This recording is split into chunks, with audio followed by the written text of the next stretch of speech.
3 weeks ago, I turned down a promotion that would have nearly doubled my salary, and my husband stopped speaking to me like I was a person. Not a dramatic fight, no slammed doors, no broken dishes, just a slow, deliberate silence that filled every corner of our house like smoke, thick enough to choke on, invisible enough to make me look crazy if I tried to explain it to anyone else. It started the moment I told him. We were standing in the kitchen, our too small kitchen, the one where the drawers bump into each other if you open them at the wrong time.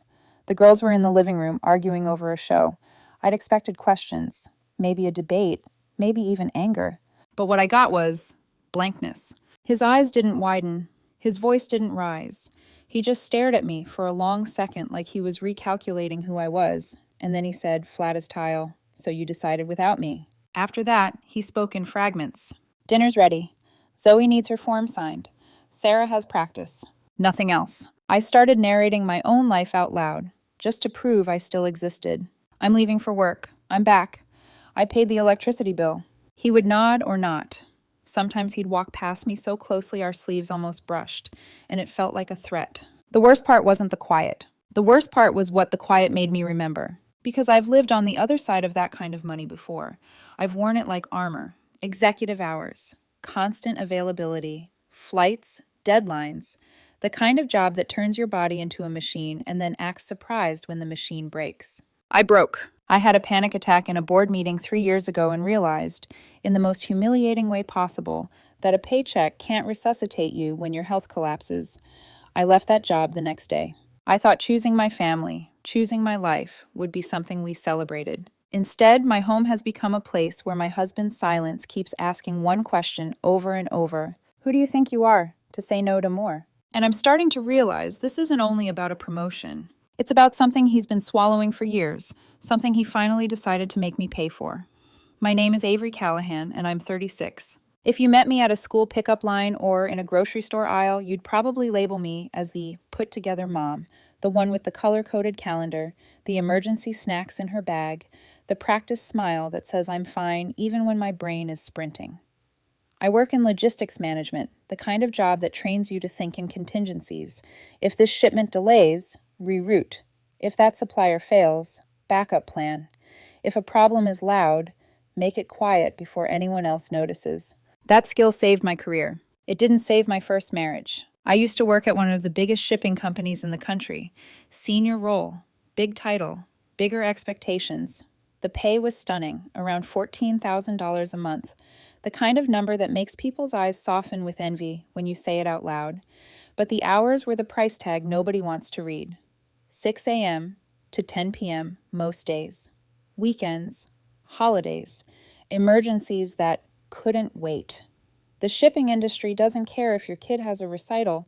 Freight doesn't stop moving because you're tired. Back then, my husband, Noah, stayed home with our daughters. Sarah is 12 now. Zoe is 8. And I told myself we had the arrangement most couples secretly want. One person earns, one person holds the home together. Balanced. Practical. But balance is a lie when one side is slowly collapsing. I missed Sarah's school events so often that the teachers stopped looking for me in the crowd. I'd see blurry phone videos later, her little face scanning the audience, the moment her shoulders dropped when she realized I wasn't there. Zoe learned early that if she wanted to tell me something important, she had to do it on Sunday afternoons, because that was the only time I wasn't dragged into just one quick call. I was always tired, always buzzing, always pretending I could handle it. My health started to unravel in quiet ways first. Weight gain from stress eating in my car, headaches that felt like someone pressing a thumb into my skull, heart racing at night like it was trying to outrun my thoughts. Then came the doctor visits, the blood pressure warnings, the sleeping pills. Then came the hair in the shower drain, more than should ever be there, and me staring at it like it was proof my body was resigning from me piece by piece. The lowest moment wasn't even physical. It was psychological. During my commute, I started getting these intrusive thoughts, sharp, unwanted flashes of what it would feel like to just stop, to not have to carry the crushing weight of being reliable anymore. I never acted on anything, but the fact that my mind went there scared me enough that I began to dread my own car. Noah and I stopped being a couple. We became two exhausted people coordinating childcare schedules like coworkers. When I crawled into bed at midnight, I didn't want intimacy. I didn't even want conversation. I wanted unconsciousness. Noah stopped waiting up for me. The space between us wasn't a fight. It was erosion. 3 years ago, everything snapped. I had a panic attack in the middle of a board meeting. One moment I was speaking. The next, I couldn't breathe. My vision narrowed. My hands went numb. I genuinely thought I was dying in a conference room full of people who were trained to watch numbers, not human beings. The company doctor called it severe burnout. She recommended immediate leave. I walked out and resigned the next day. Finding a new job was easy. Experience like mine travels fast. Within a month, I was regional manager at a smaller logistics company, making around $8,000 a month. Still demanding, but human. 8 a.m. to 6 p.m., 6 days a week. The pay cut meant we sold our 5-bedroom house and moved into a smaller 3-bedroom in a safe, middle-class neighborhood near the girls' schools. Less impressive, more livable. And here's the part that matters. I handle the finances.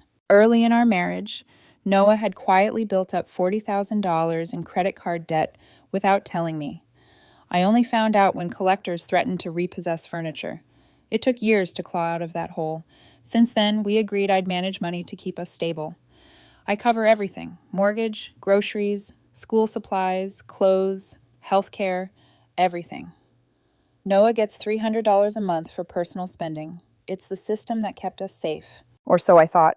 Because when my boss offered me a promotion to National Operations Director, $15,000 a month, travel, 70-plus hour weeks, 7-day availability, I looked at that offer and all I saw was the version of me who almost didn't survive. So I said no. And in Noah's silence, I started to realize he didn't just hear no. He heard, "I chose my life over your dream." The silence didn't arrive all at once. It seeped in the way cold does, quiet, patient, impossible to notice until you're already shivering. At first, I told myself Noah just needed time. He's never been someone who explodes when he's upset. He retreats, organizes his feelings into neat little boxes, and refuses to open them until he thinks it's safe. I'd seen it before, after arguments, during stressful weeks, whenever something disrupted the version of life he'd mentally rehearsed.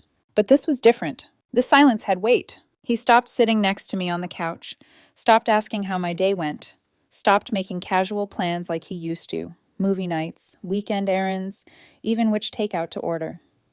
Our house became a place where sounds felt amplified: the hum of the refrigerator, the girls' laughter from their room, the click of his phone screen when he scrolled instead of looking at me. The first sign this wasn't just about communication came 4 days after I declined the promotion. We were unloading groceries.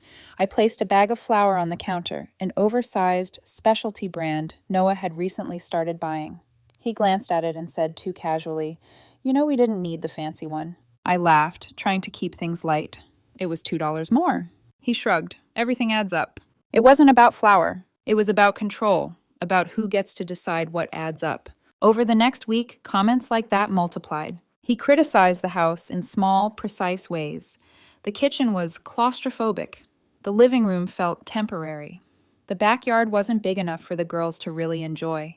He compared our home, our perfectly functional, paid-down, safe home, to the old 5-bedroom house like he was measuring a loss only he'd noticed. Then came the comparisons. Mark just bought a new SUV. Claire and her husband are going to Europe again. Most men would kill for the chance you turn down. That one landed wrong. I reminded him carefully that my previous job nearly destroyed me, that I was finally sleeping through the night, that my blood pressure was normal again, that I was present at the girls' events now, not just watching them through pixelated videos. He didn't argue. He dismissed. "You should have learned to cope better," he said one evening, eyes still on his phone. "Plenty of people handle stress without quitting." That sentence replayed in my head for days, because I had handled it, until I couldn't, until my body forced the issue. What hurt most was how he framed my choice as selfish, as if choosing survival over status was some kind of moral failure. He said I'd deprived our daughters of opportunities, even though their college funds were growing. Our emergency savings sat untouched at nearly $90,000, and we had zero debt. I tried explaining, again, that I wasn't saying no to ambition. I was saying no to returning to a life that nearly broke me. That's when he finally raised his voice. "You didn't even ask me," he snapped. "You just decided." I opened my mouth to remind him that every major financial decision since the credit card crisis had gone through me, because we agreed it had to. But something stopped me, because beneath his anger was something else. Resentment. He stayed home while I built a career, while I wore the suits, while I brought home the numbers people respected. And now, just when my earning power could catapult us back into that world of admiration, bigger house, bigger life, I was stepping away again. I could feel it then, the shift. This wasn't just about money. This was about identity, about who he was allowed to be in a marriage where the woman earned more and then chose less. And I didn't yet know how deep that wound went. The breaking point came on a Wednesday evening, ordinary in every way except for what was about to happen. I had just returned from picking up Zoe from soccer practice. The sun was low, painting our living room in golden streaks, and Sarah was sprawled on the couch, earbuds in, typing away on her laptop. I carried in a bag of groceries, feeling the familiar satisfaction of doing something tangible, productive, necessary. And there he was, Noah, standing in the middle of the kitchen with an envelope in his hand. His posture was rigid, shoulders squared like he was bracing for a storm. I didn't know what it was at first. Bills? School notices? Another reminder about how our lifestyle wasn't enough for him? I set the groceries down cautiously. "We need to talk," he said, voice low, steady, but there was a sharp edge under the calm. I nodded, sensing that whatever followed wouldn't be ordinary. He placed the envelope on the counter between us and sat down, fingers interlaced, eyes never leaving mine. I waited. Then he spoke. "I've been thinking about your decision," he said, "about refusing the promotion." I held my breath, ready to explain myself again, to tell him about the panic attacks, the sleepless nights, the hollow weight of climbing back into that position. But he didn't give me the chance. Instead, he slid the envelope toward me. "I contacted HR. I wanted to make sure you understood the full consequences of saying no." I stared at the envelope, confused. HR? Consequences? He sighed. "It's a warning, not from me, but from them. They're worried you're not committed, that you won't take opportunities." I felt my chest tighten, my throat constricted. I wanted to scream, to explain, to beg him to understand. Instead, I said nothing. That's when he leaned forward, voice dropping. "Avery, I need you to see what this looks like from my side. You've built this life for yourself, and you've made it clear. You decide what's right. But it's not just about you. It's about me, the girls, our family." My mind raced. Not just about me, everything I had done, the sacrifices, the hard work, the collapse and rebuilding of my health, the hours spent with the girls.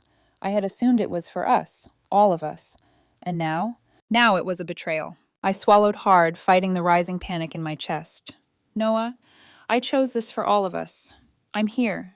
I'm present. I'm alive. I'm not chained to a job that kills me." He shook his head. "It doesn't matter. You think you're doing the right thing, but every decision feels like a rejection of me, of what I need, of who I am." It was the first time he'd ever framed my choice as an attack, not a personal boundary. The first time I realized he hadn't been silent because he was processing. He'd been simmering, compiling every grievance, every frustration, every sense of loss into this quiet storm. My heart pounded, my hands shook. I gripped the edge of the counter so tightly I thought my nails would break. And then he said the words that cut deeper than any silence. "I don't know if I can respect the woman who refuses to fight for her own future, and by extension, ours." The room spun. The golden sunlight now felt harsh, slicing across my vision like shards of glass. Every muscle in my body wanted to flee, but my legs refused. My mind raced. Am I wrong? Am I selfish?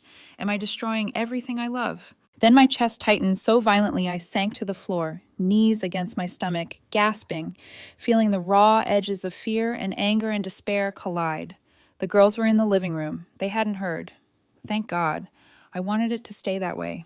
Noah crouched beside me, a rare vulnerability in his eyes, but it wasn't enough. I shook my head, words failing me. All I could manage was a whisper. "I'm not trying to hurt you. I'm trying to survive us." He stayed quiet after that, the tension hanging between us like a living thing. And in that moment, I understood something fundamental. This wasn't just about a promotion, or even my health. It was about power, about identity, about the unspoken rules of our marriage. Rules I'd been silently breaking just by existing in my own skin. And for the first time, I wondered if surviving us was enough, or if I needed to rewrite the rules entirely. After that evening, the house felt different. Not louder, not quieter, just heavier. Every step I took, every sound I made, seemed amplified against an invisible tension that pulsed through the walls. I couldn't look at Noah without seeing both the man I loved and the silent judgment I felt pressing down on me. I retreated to my bedroom, closed the door, and let myself collapse on the bed. My hands shook, my chest heaved. I tried to breathe, tried to calm the storm in my head, but the questions kept coming. Had I done the wrong thing? Was I selfish for refusing? Was I setting myself and my family up for regret? For hours, I lay there, staring at the ceiling, letting the fluorescent nightlight flicker across the walls. I thought about the panic attacks I had at my old job, the suffocating pressure, the moments I wanted to disappear just to escape it, and I realized I had spent the last 3 years trying to reclaim my life, piece by piece. My health, my presence, my sanity. And yet the very man I had chosen as my partner made me feel as though reclaiming my life was an act of rebellion. Noah eventually knocked softly on the door. "Avery, can we talk?" I didn't answer, not because I didn't want to, but because I wasn't sure I could. The right words felt buried under layers of fear and anger. He sighed, footsteps retreating, leaving me alone with the whirlwind inside. I turned to my journal. I wrote everything. The promotion, my reasons, my fears, the sense of betrayal that wasn't really about him rejecting me, but about him not understanding the cost of my survival. The pen scratched furiously across the page, a physical manifestation of the thoughts I couldn't voice aloud. Sleep came reluctantly. When I woke, it wasn't relief that greeted me, it was resolve. I realized that surviving this wasn't about silencing Noah, or proving him wrong, or even just keeping the peace. It was about honoring my own choices, my own needs, and my own well-being. Later that morning, I faced him in the kitchen. He was brewing coffee, eyes avoiding mine. I took a deep breath.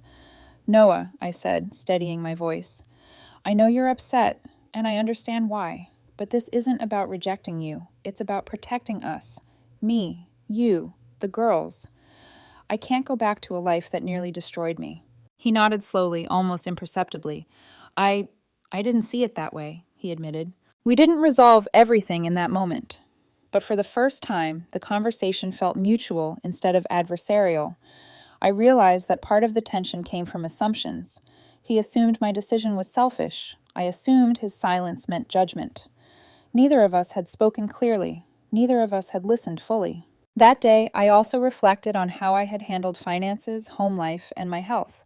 I saw that my choices, while deliberate, hadn't been communicated with enough clarity.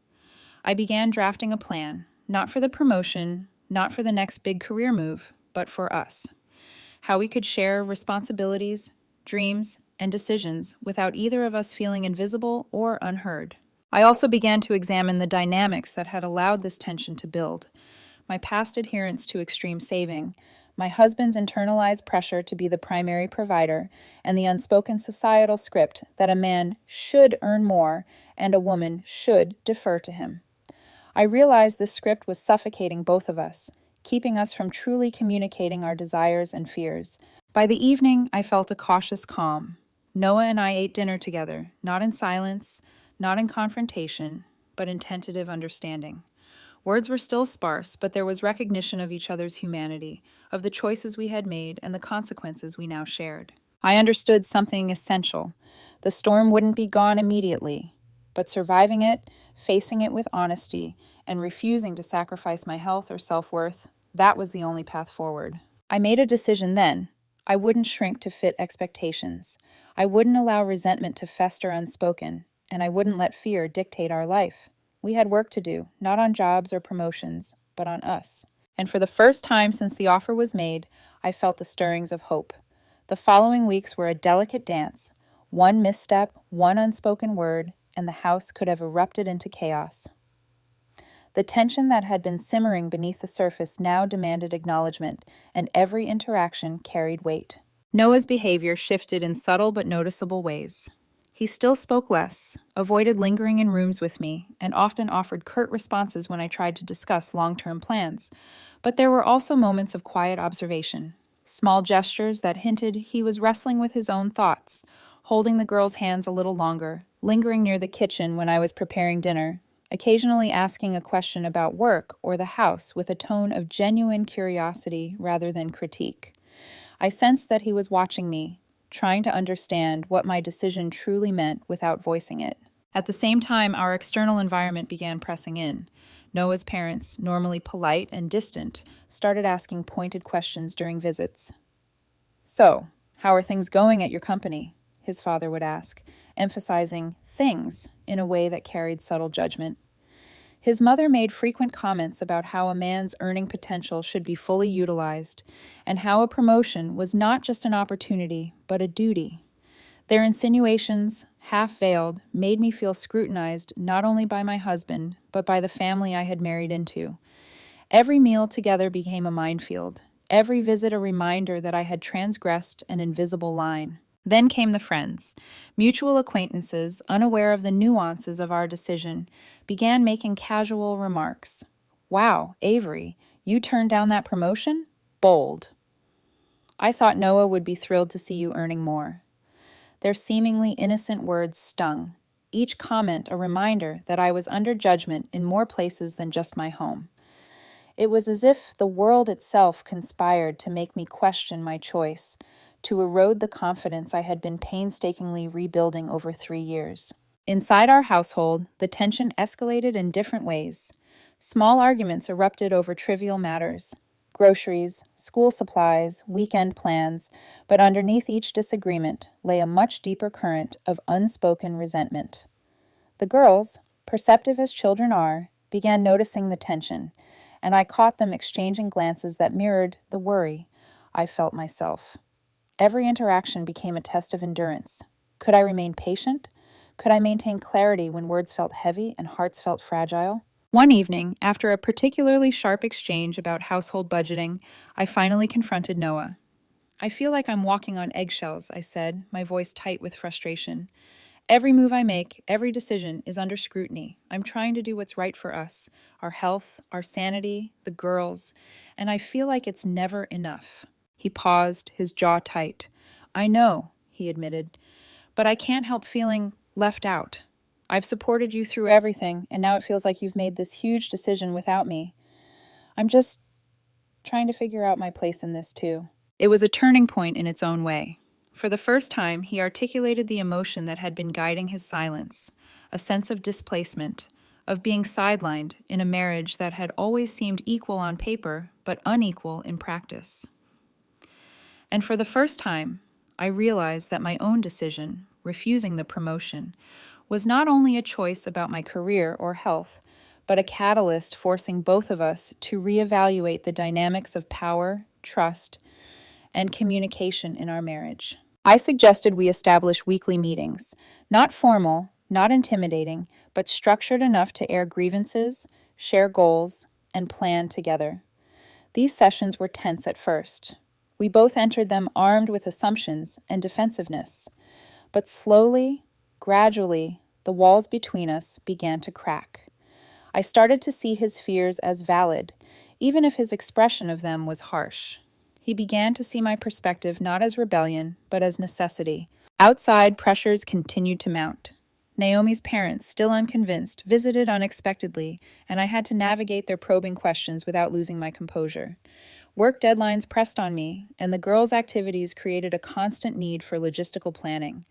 Every day became an exercise in managing multiple stressors while maintaining a fragile peace at home. Yet within this escalation, something subtle but crucial was happening: transformation.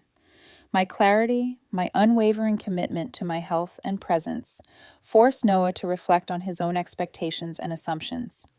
He began considering not only his role as a provider, but also his role as a partner, as a father, and as a man capable of adapting to shared responsibilities. I too evolved. I learned to voice my concerns without defensiveness, to establish boundaries without guilt, and to negotiate with both compassion and firmness.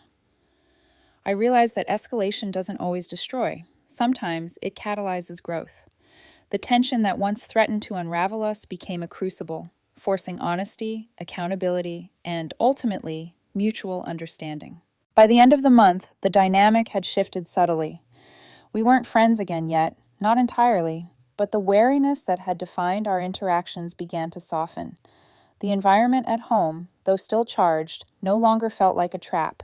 It was a space of negotiation, of testing limits, and of slowly discovering that resilience, patience, and honesty could survive even the most intense escalation. It happened one Thursday evening, the kind of day that feels ordinary until your world tilts on its axis. I had returned home from work later than usual, exhausted from a day packed with deadlines, meetings, and client calls that never seemed to end. The house was quiet, the girls already in bed, and for the first time all day, I thought I could exhale. But as soon as I opened the front door, I sensed it. The familiar, suffocating tension that had been building over the past weeks. Noah was sitting at the kitchen table, untouched mug of coffee in front of him, eyes focused on a stack of papers. The silence was thick, oppressive, like a storm waiting to break. "Hey," I said softly, hoping to bridge the gap. He didn't respond. Not a glance, not a nod, nothing. I took a deep breath and approached, trying to mask the knot tightening in my chest. "Noah, can we talk?" Still nothing. The hours that followed became a haunting loop of unspoken words. I made dinner, set the table, folded laundry, and all the while I felt his eyes on me, judging, calculating, but never speaking. Every attempt to initiate conversation, every subtle touch, every shared glance was met with an invisible barrier. By the time the clock struck midnight, I found myself sitting on the living room floor, knees hugged to my chest, staring at the muted glow of the hallway light. My body felt heavy, my mind frantic. The unresolved tension, the unacknowledged emotions, the silent resentment, it all crashed over me at once. I thought about the years I had sacrificed for this family, the burnout, the sleepless nights, the panic attacks, the painstaking rebuilding of my life after stepping away from a career that almost broke me. I thought about the girls and how I had worked tirelessly to be present for them while juggling responsibilities at work. I thought about the promotion and how choosing not to pursue it had been an act of self-preservation, not cowardice. And yet, in this moment, it felt like none of it mattered. My efforts, my sacrifices, my health, my presence, they were invisible. My choice had fractured the very foundation I had been trying to stabilize. I realized, with a cold, sinking clarity, that I was utterly alone, not just physically, but emotionally. The person I had trusted most, the one who should have been my anchor, had become a mirror reflecting my fears and insecurities back at me. The silence wasn't just absence of speech, it was a verdict. Tears came slowly at first, then in torrents. I let them fall, unchecked, as the living room swallowed me in its quiet. My chest ached, my hands trembled, and I felt a hollowing emptiness that seemed to stretch from my toes to the top of my head. I could no longer distinguish between exhaustion and despair, between frustration and grief, between love and fear. I thought about leaving, about walking out into the night and not looking back. I thought about telling Noah that perhaps we were too broken to fix, that this tension, this silent war, had already done irreparable damage. But even as the thought formed, a part of me, a stubborn part, resisted. I couldn't give up, not yet. I sat there for hours, listening to the faint hum of the refrigerator, the distant traffic outside, and the quiet rhythm of my own breath. Each sound was a reminder that life continued, indifferent to my suffering, demanding that I endure. Finally, in the early hours of the morning, exhaustion claimed me. I curled up on the couch, the tears still wet on my cheeks, and let sleep take me. And in that sleep, I dreamed not of escape, but of resolution. The dark moment had arrived, and with it, an uncomfortable truth. I could not rely on silence, avoidance, or external circumstances to solve the growing chasm between us. I would need to confront it, face it, and find a path forward, if one existed. The weight of despair was immense, but beneath it, a tiny spark flickered, the spark of determination. Even at my lowest point, I knew I had a choice: to let this darkness consume me, or to use it as a catalyst to reclaim my life, my marriage, and my sense of self. And that flicker of determination, fragile though it was, became my compass in the long, uncertain night ahead. The days after that dark night were still heavy, but a subtle shift began to take shape, like the first cracks of sunlight through storm clouds. I realized that despair alone couldn't guide me. I needed clarity, evidence, and perhaps a touch of courage to confront not just Noah, but the patterns that had been quietly eroding our marriage for years. It started with small observations. I noticed how he lingered over the bills with a thoughtful frown instead of tossing them aside in silence.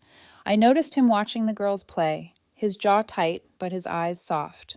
I noticed him asking questions, not the accusatory, judging ones of the past, but genuine inquiries about our day-to-day lives, our routines, our challenges. I decided to act. I began gathering everything: journal entries, records of my work hours, notes about my health, even the stack of documents from my old job illustrating the intensity I had endured.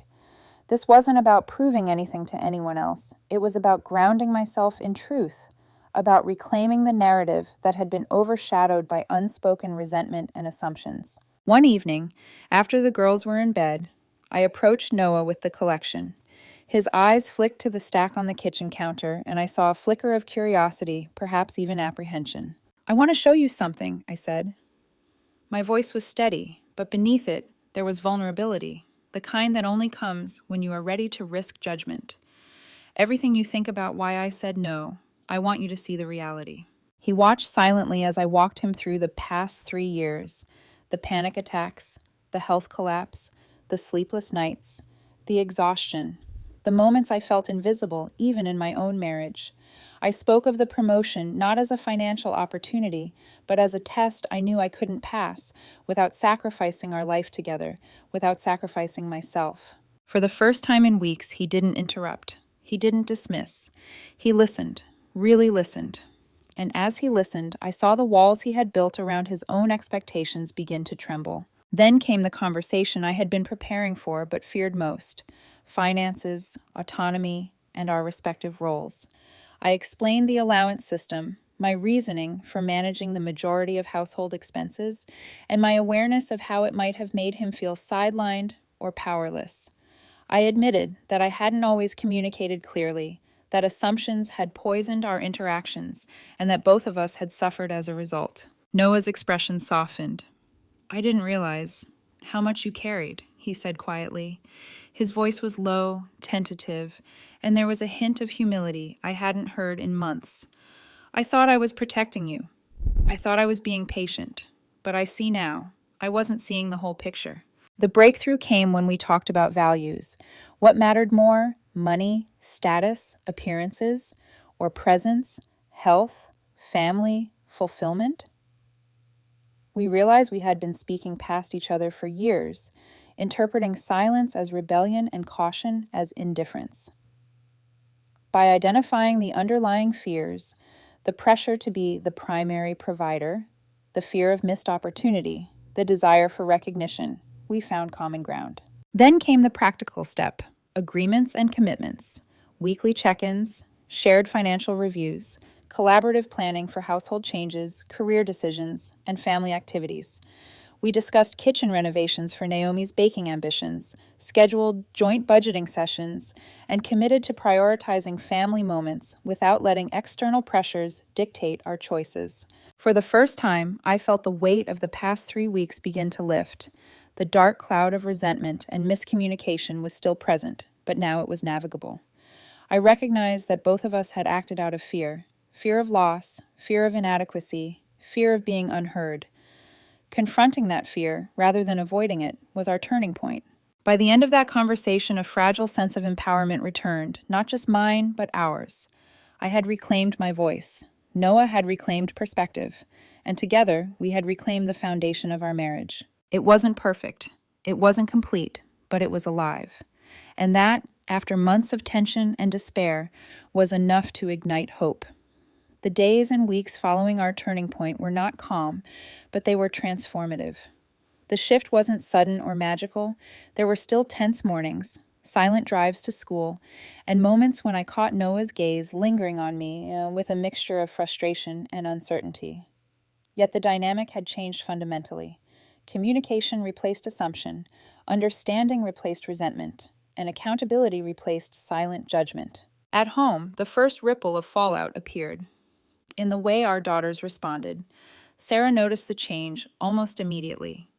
She started sharing small details of her school day without prompting, recounting victories on the soccer field and moments of frustration in class. Zoe followed suit, excitedly showing me her art projects and the progress she had made in piano lessons.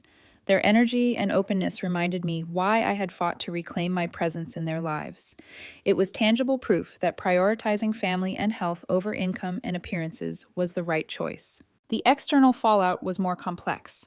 Friends who had previously offered friendly advice about my career decisions began to approach me with genuine curiosity rather than judgment. Casual conversations about career paths and promotions were replaced by inquiries into how Noah and I had managed to navigate such a tense period.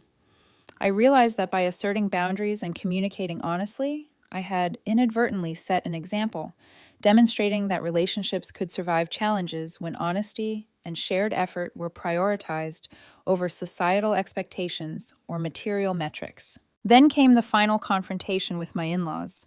A weekend visit had been scheduled, and I expected tension, perhaps a subtle barrage of criticism. But Noah had spoken with them in advance, calmly outlining the decisions we had made together, the reasoning behind them, and the practical steps we were taking to ensure balance in our family life. The conversation with his parents was surprisingly smooth. They were skeptical at first, their expressions tight, but they left the house with something they hadn't carried before: understanding. Even if reluctant, they saw that neither of us had acted recklessly or selfishly. Everything had been deliberate, measured, and necessary. Within the house, another form of fallout emerged, this time financial and creative. Naomi, inspired by our renewed clarity, had begun to dedicate more time to her baking pursuits. The kitchen renovation was underway. Countertops extended, storage improved, walls shifted to create space for her experiments. She now spent hours testing recipes, learning new techniques, and planning small-scale projects. The results were immediate: a newfound energy, excitement in her step, and a sense of purpose that had been absent for years. The space wasn't just functional, it became a symbol of autonomy and growth, a manifestation of what can happen when compromise and understanding replace silent frustration. At work, my role became easier to manage because Noah's support no longer carried an undercurrent of resentment. He participated in planning the family calendar, handled errands without complaint, and even initiated discussions about future financial goals. The previously oppressive weight of expectation had been lifted, replaced with shared responsibility. I noticed the subtle but profound effect on my mental state. My sleep deepened, my focus sharpened. The anxiety that had followed me through every hallway and meeting since declining the promotion began to fade. The most unexpected fallout, however, was internal. I discovered a sense of peace that had eluded me for years, a quiet confidence that my choices, grounded in honesty and self-respect, had been correct. I no longer questioned whether refusing the promotion made me a failure. I understood that success is not measured solely in salary or status, but in health, presence, and fulfillment. And most importantly, I realized that love, when paired with communication and patience, can survive even the most destabilizing crises. The final ripple came socially. Colleagues, friends, and even distant family began to notice the subtle but powerful shift in our household. The girls' engagement with their activities increased. Naomi's enthusiasm radiated beyond the kitchen. Noah's demeanor softened. His patience deepened. And I, Avery, felt a quiet pride in the life we were slowly reconstructing. Not perfect, not flawless, but ours. By the end of this period, I recognized that fallout wasn't just about consequences. It was about cause and effect, the way honesty breeds understanding, the way vulnerability catalyzes growth, the way intentional decisions create a new equilibrium. The storm that had threatened to dismantle our family had, paradoxically, rebuilt it in stronger, more sustainable ways. Months have passed since the tension first erupted over the promotion, and life has finally found a steady rhythm. It's quieter now, not silent, but alive. The girls laugh more freely. Naomi bakes with joy, spilling from every corner of the kitchen, and Noah and I speak openly, without the weight of unspoken resentment pressing between us. Our home, once tense and heavy, has transformed into a space where presence matters more than perfection, and understanding more than appearances. I've learned that sometimes survival requires saying no to expectations, saying no to opportunities that compromise health or well being, saying no to the pressures imposed by society, extended family, or even your own partner's assumptions. That no does not equate to failure. It can be an act of courage, a declaration that life is to be lived fully, intentionally, and with self-respect. Naomi has thrived. Her baking has grown from hobby to small professional venture, and the kitchen renovation symbolizes more than functionality. It represents autonomy, creativity, and the recognition that every member of the household deserves space to grow. Noah and I have rebuilt trust, learned to communicate, and embraced a partnership where both voices matter. We still make mistakes. We still argue. But the difference now is that our arguments are grounded in dialogue, not silence or unspoken resentment. For anyone watching this story unfold, the lesson is clear. The path to personal and relational fulfillment is rarely smooth, but it is always worth navigating. Pressure and expectation will come from every direction, but grounding decisions in values, honesty, and self-care creates a resilience that wealth, status, or appearances cannot replicate. Families, marriages, and partnerships are living entities. They respond to communication, accountability, and courage just as much as they do to circumstance. Tonight, I sit on the couch while Noah grades papers at the kitchen table. The girls are asleep, the house is still, and our dog rests her head on my lap. It's enough. This is enough. For the first time in years, I see that life doesn't need to be extraordinary to be meaningful. It doesn't need to be perfect to be fulfilling. The lesson I carry, and the one I hope to share, is that true strength comes from knowing your worth, setting boundaries, and building a life that honors your health, your family, and your heart. We are alive, we are present, we are growing. And in that, I have finally found peace.